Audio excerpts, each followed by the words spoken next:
எல்லோருக்கும் வணக்கம். இன்றைக்கி டே வந்து வியாழக்கிழமை. இன்றைக்கி காலையில் பொழுது நல்லபடியாக அமைஞ்சது.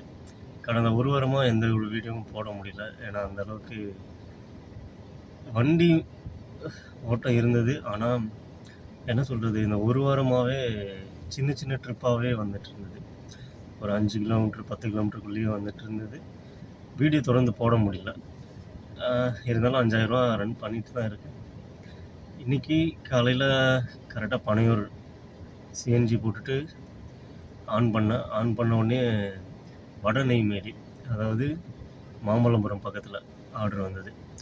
சரின்னு எடுத்துகிட்டு சரி வட நெய்வேலி போனால் திரும்ப ரிட்டர்ன் வராது. கிட்டத்தட்ட 25 கிலோமீட்ரு பனையூர் திரும்ப வரணுன்னா. சரி என்னடா பண்ணுறதுன்னு சரி போகலான்ட்டு வந்துட்டேன். நான் என்ன நினச்சேன், கஸ்டமர் அங்கே விட்டுட்டு மாமல்லபுரம் போயிடலாம், இல்லை திரும்ப ரிட்டர்ன் பனையூர் வந்துடலான்னு நினச்சேன். ஆனால் என்னோடய நல்ல நேரம் என்னன்னு கஸ்டமர் திரும்ப இங்கேருந்து சேத்துப்பட்டு அங்கே போகணுன்னு சொன்னாங்க. ஏதோ ஹாஸ்பிட்டல் போகணுன்னு சொன்னாங்க. சரி ஓகே, ஒரு 1/2 hour வெயிட் பண்ணுங்கன்னாங்க. வெயிட் பண்ணிகிட்ருக்கேன். இன்றைக்கி நல்லா தான் ட்ரிப் அமைஞ்சிருக்கு. ஸோ தொடர்ந்து இனிமேல் வீடியோ போட ட்ரை பண்ணுறேன். நம்ம கேபில் டிரைவர் வேகன்சி போயிட்டுருக்கு பாலாஜி கேப்ஸில். இங்கே சென்னையில் கொரட்டூரில் இருக்குது. டிரைவர் வேலை வேணுன்றவங்க கண்டிப்பாக கமெண்ட் பண்ணுங்கள். நிறைய வேகன்சி இருக்குது. ரூம் ஃப்ரீ தான். இங்கே 2 ஆப்ஷன் இருக்குது. ஒன்று ரெண்ட்டுக்கு எடுத்துக்கலாம். ஒரு நாளைக்கு 1520 ரூபா. இல்லைன்னா கமிஷன் பேசிக்கில் 40% கமிஷன் வரும். பெஸ்ட் என்னென்னு பார்த்தீங்கன்னா ரெண்ட்டுக்கு எடுக்கிறது. அதில் நீங்கள் ராபிடோ, ஊபர், ஓலா எது வேணால் ஓட்டிக்கலாம். பர்சனல் ட்ரிப்பு எதுவாக இருந்தாலும் ஓட்டிக்கலாம். அவுட் ஸ்டேஷன் கூட போய்க்கலாம். டெய்லியுமே ரெண்ட் மட்டும் 1520 ரூபா பே பண்ணுற மாதிரி இருக்கும்.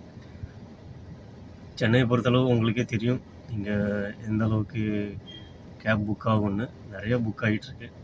ஸோ வேகன்சி வேணுன்றவங்க, டிரைவர் வேலை வேணுன்றவங்க கண்டிப்பாக கமெண்ட் பண்ணுங்கள்.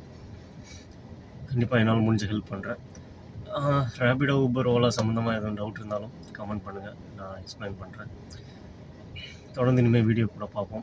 இன்னொரு எக்ஸாக்டாக சொல்ல தெரியல, ஒரு மாதத்தில் ஒரு ஓன் பிஸ்னஸ் ஸ்டார்ட் பண்ணிடுவேன்.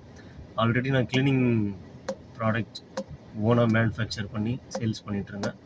அப்புறம் க்ளீனிங் சர்வீஸும் பண்ணிகிட்ருந்தேன். க்ளீனிங் சர்வீஸ்னால் இப்போது பெரிய ஹாஸ்பிட்டல் வீடு க்ளீனிங் பண்ணுவோம், பாத்ரூம் க்ளீனிங் பண்ணுவோம். அந்த மாதிரி பண்ணிகிட்டு இருந்தேன். லேபர் சரியாக அமையாதனால தான் நான் அதை விட்டுட்டேன். திரும்பவும் நான் ஸ்டார்ட் பண்ணிடுவேன். சர்வீஸ் ஸ்டார்ட் பண்ணுவேனான்னு தெரியல, பட் கண்டிப்பாக ப்ராடக்ட் சேல்ஸில் ஸ்டார்ட்